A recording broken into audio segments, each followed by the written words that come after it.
नमस्कार, welcome to career 247। मैं हूं प्रशांत धवन। नाउ ये जो चेहरा है, आप सब लोग इनको आज के समय पहचान गए होंगे। ऑपरेशन सिंदूर से पहले भी और ऑपरेशन सिंदूर के दौरान तो ये बहुत ही ज्यादा न्यूज में थे।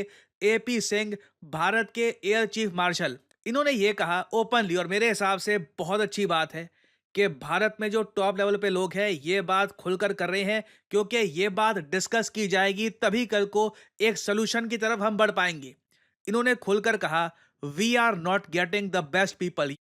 I think to some extent we need to create some incentive, some good environment so that we get the best people for the job. We are not able to get the best people for the job. People are going outward, they are going and working from other countries. I think we need to retain them here by giving them good payment, good incentive, good work environment, maybe some recognition. देश का जो best talent निकलता है वो हमें नहीं मिल रहा। Air force chief ने वार्निंग दी है कि जो हमारा टॉप टैलेंट है ये देश छोड़ के निकल रहा है। मौके ढूंढ रहे हैं लोग कि जी कहीं पर यूरोप में, यूएस में कहीं पर मिल जाए। और अगर हम चाहते हैं कि देश का बेस्ट टैलेंट हमारे देश के डिफेंस सेक्टर में सर्विस दे, तो उसके लिए सीधी सीधी बात है, बेटर पे का इंतजाम करना होगा। जो इंटरनेशनल स्टैंडर्ड्स हैं उनको मीट करना होगा। अगर अगर आप चाहते हैं आपके पास वर्ल्ड क्लास पायलट्स, ऑफिसर्स ये सब हो, तो एक बार को आपको देखना होगा कि प्राइवेट कंपनीज आज के समय क्या पैकेजेस ऑफर कर रही हैं, आपकी सैलरी क्या है। और अगर दोनों में बहुत ही ज्यादा बड़ा गैप होगा तो आप समझ लीजिए, किसी का अगर पैशन भी होगा ना कि मुझे एयरफोर्स को ज्वाइन करना है, वो भी रिग्रेटफुली यही कहेगा कि but again there is such a big difference in the pay and other aspects, कि वो आदमी एक बार को अपना करियर कहीं और ही देखेगा। तो ये बात ओपनली की जा रही है। It is very good. और साथ ही साथ इन्होंने ये भी कह दिया, बहुत सारे जो हमारे प्रोजेक्ट्स हैं सब देख लो, कोई भी प्रोजेक्ट टाइम पर कंप्लीट नहीं हो रहा। इसके ऑब्वियसली रीजंस बहुत सारे हैं। अगर हम तेजस को देखें, तेजस की जो मैन्युफैक्चरिंग हमको करनी थी, जो यूनिट्स प्रोड्यूस करने थे, टाइम पर नहीं कर पा रहे, लगातार डेडलाइन मिस हो रही है। इसके पीछे ऑब्वियसली जो यूएसए से हमारे फाइटर जेट के इंजन आने हैं उनका डिले भी एक काफ़ी बड़ा एस्पेक्ट है। बट हम लोग फिर यूएसए पर निर्भर करते ही क्यों हैं?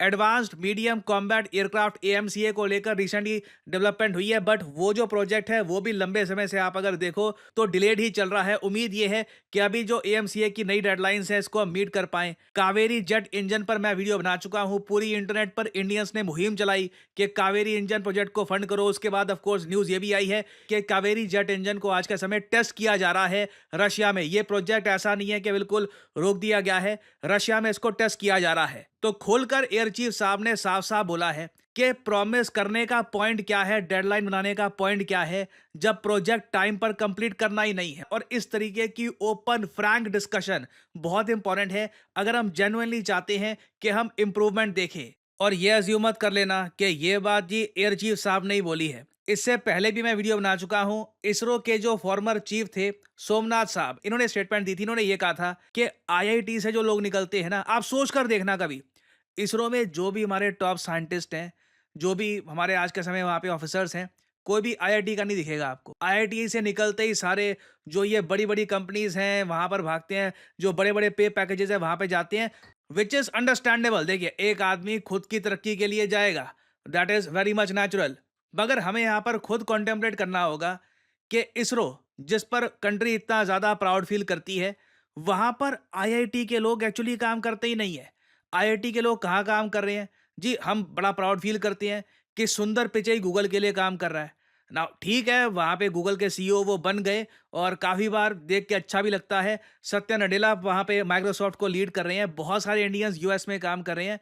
बट कितना अच्छा होता अगर हमारे बहुत सारे आईआईटियंस इसरो में काम कर रहे होते, हमारी डिफेंस इंडस्ट्री में काम कर रहे होते, एचएएल में काम कर रहे होते, डीआरडीओ में होते, इंडियन एयरफोर्स को ज्वाइन करते। Wouldn't that be much better? ये बात सोमनाथ साहब ने 2023 में कही थी। 60% जो स्टूडेंट्स हैं ना, वो रिक्रूटमेंट ड्राइव से ही निकल जाते हैं पे स्ट्रक्चर को देख करके। इतना, इससे 3-4 गुना ज्यादा तो मैं किसी प्राइवेट कंपनी में कमा लूंगा। और घूम फिर के देखिए, आप जो अब देखते हैं कि अपार्टमेंट्स के रेट 1 करोड़, 2 करोड़, 3 करोड़ के आसपास जा रहे हैं। साल दर साल हम देखते हैं कि महंगाई दुनिया भर में बढ़ती जा रही है। तो अ पर्सन फील्स कंपेल्ड कि मैं सबसे पहले जो अपना पे स्ट्रक्चर है उस पर फोकस करूंगा। अब यहाँ पे आपका सवाल आएगा, तो अपना टॉप टैलेंट हम एयरफोर्स में मान लीजिए, या फिर इसरो में, या फिर जो हमारा बाकी डिफेंस सेक्टर है वहां पर रिटेन कैसे करें?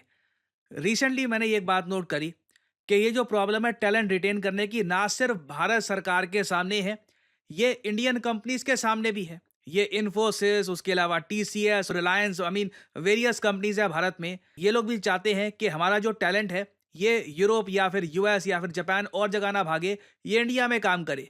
इसके लिए सीधा सीधा समाधान यही है, आपको एम्प्लॉयज को ज्यादा सुविधाएं देनी होंगी। सिर्फ सैलरी से बात बनती नहीं है।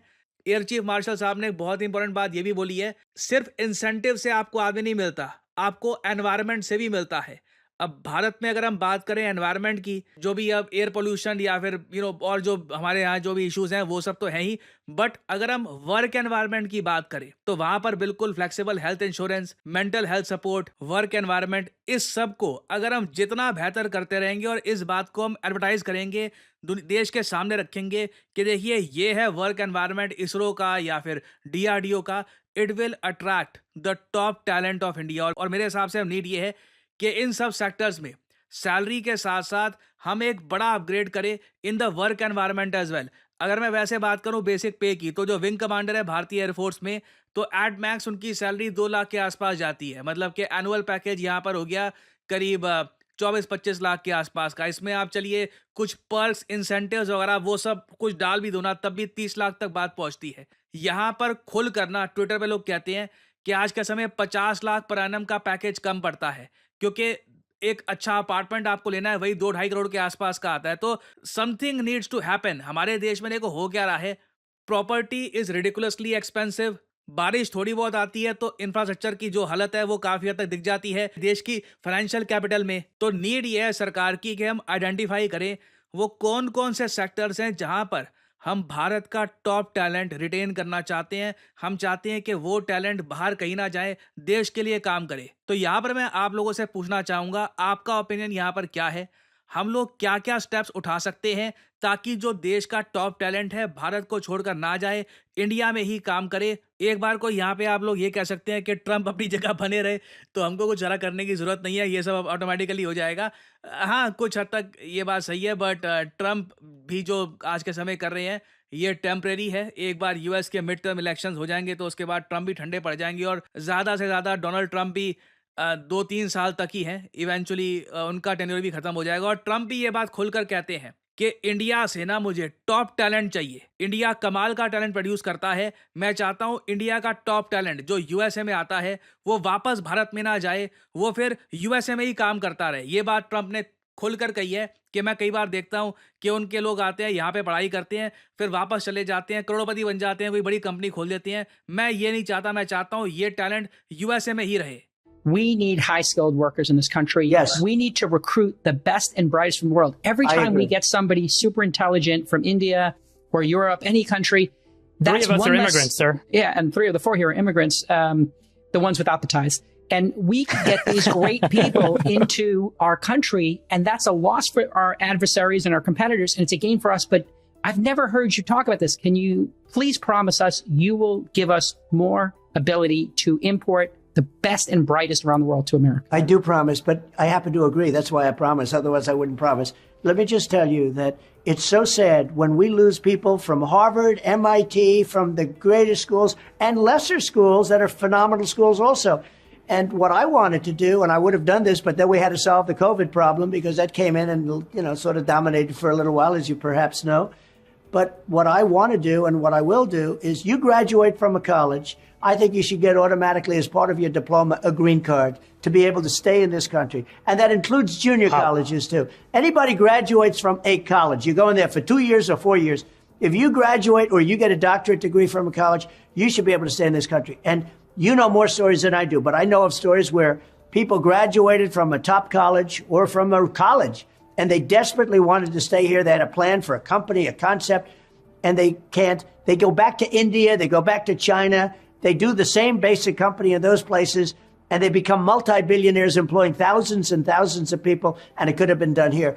अब यहाँ पे आप लोग कह सकते हैं कि ये वाला ट्रम्प अलग है, फिर जो हार्वर्ड में फॉरेन स्टूडेंट्स की एडमिशन को ये बैन कर देता है वो ट्रम्प अलग है। देखिए अभी मिड टर्म इलेक्शंस का ट्रम्प को काफ़ी डर है कि वाइट वॉश ना हो जाए, बुरे हाल ना हो जाए मिड टर्म इलेक्शंस में, तो उसको लेकर ये काफ़ी ऊटपटांग हरकतें करेंगे। बट ओवरऑल ट्रम्प की जो विजन है, जो इनके पार्टी के बाकी लोगों की विजन है, वो क्लियरली ये है इंडिया से इनको टॉप टैलेंट निकालना है और ये चाहते हैं कि ये टॉप टैलेंट निकाल कर वापस कभी इंडिया ना जाए, वो यूएस में ही रहे। So it's a fight for the top talent that India produces. Question यही है कि इसमें हम अपने लोगों को मैक्सिमम कितना रिटेन कर पाएंगे। तो आपके जो थॉट्स हैं, आपके ओपिनियंस हैं इस बारे में कमेंट सेक्शन में लिखिएगा। मैं जानना चाहूँगा what you guys have to से।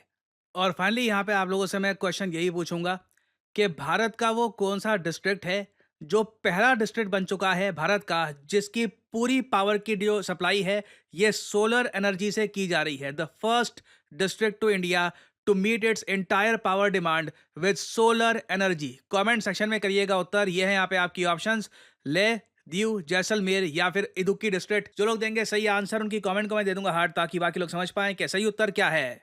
देखिए, करियर 247 मतलब जॉब अपॉर्चुनिटीज। ऑलरेडी आपने देखा होगा कि हमारे एक्सिस बैंक प्रोग्राम के अंडर कई लोगों को ऑफर लेटर प्राप्त हो चुका है एक्सिस बैंक डेप्यूटी मैनेजर की पोस्ट के लिए। और अब पहली बार करियर 247 आपके लिए लेके आया है हमारा flagship data science course with generative AI. आज के समय मार्केट में कोई भी कंपनी ऐसा कोर्स ऑफर नहीं कर रही जहां पे आपको मिलती है लाइव क्लासेस। आप यूजुअली डेटा साइंस का कोर्स परचेज करेंगे, प्री रिकॉर्डेड क्लासेस आपको पकड़ा दी जाएंगी, मगर यहां पे आपको मिलती है live classes. World renowned teachers for example Deepayan सरकार सर, ये आपको पढ़ा रहे होंगे। ये बाय द वे काम कर रहे हैं with the government of Singapore as an AI adviser. और करियर 247 के डेटा साइंस कोर्स को कंप्लीट करके आप बिल्कुल आराम से 7 to 9 लाख पर एनम की जॉब लैंड कर सकते हैं। That is very much possible. और अगर आपका सवाल यह है कि अगर आप एक डेटा साइंटिस्ट बन गए तो आप काम कहाँ करोगे, किस इंडस्ट्री में काम करोगे, हर जगह आपके लिए दरवाजे खुले होंगे, चाहे एफएमसीजी सेक्टर हो या फिर फार्मा सेक्टर हो। आप गवर्नमेंट में काम कर सकते हैं। इवन करियर 247 में मैं आपको बता दूं, हम लोगों ने बहुत सारे डेटा साइंटिस्ट हायर कर रखे हैं because every company needs data scientists. इनकी डिमांड बढ़ती जा रही है। और आपको करना क्या है, अभी भी आपके मन में बहुत सारे सवाल होंगे। आप सिंपली क्या करिए, ये जो वीडियो आप देख रहे हैं इसकी कमेंट सेक्शन में आपको जाना है और यहां पे आपको लिंक मिल जाएगा build your career with India's first data science and machine learning Gen AI course. इस लिंक पर करिए क्लिक। यहाँ पे आपके सामने ये पेज खुल जाएगा। यहाँ पे अपना नाम, ईमेल, फोन नंबर और ऑब्वियसली यहाँ पे कोड डालिएगा PD10, ताकि आपको डिस्काउंटेड रेट पर ये कोर्स ऑफर हो। कोड आप अगर नहीं डालेंगे तो जो भी आपको प्राइस ऑफर किया जाएगा इट विल बी एलिवेटेड। तो मैक्सिमम डिस्काउंट पाने के लिए यूज द कोड PD10। हमारी तरफ से आपको कॉल आएगा, you can ask your question. और अगर आप खुद को देखते हैं as a data scientist in the future, then you can start with career 247 data science and machine learning with generative AI course. ऐसा कोर्स आपको वैसे मार्केट में मिलेगा नहीं, विद लाइव क्लासेस और साथ में आपको वेरियस और टूल्स भी मिलेंगे। और बाय द वे इस कोर्स से रिलेटेड और जानकारी मैं वेरियस और वीडियोस में आपको देता रहूंगा। सो अगर आप इंटरेस्टेड हैं, use the code PD10 and get in contact with the career 247 consultant. और इसी नोट के साथ यह है वीडियो का अंत। Thank you for listening and as I always say, may the gods watch over you.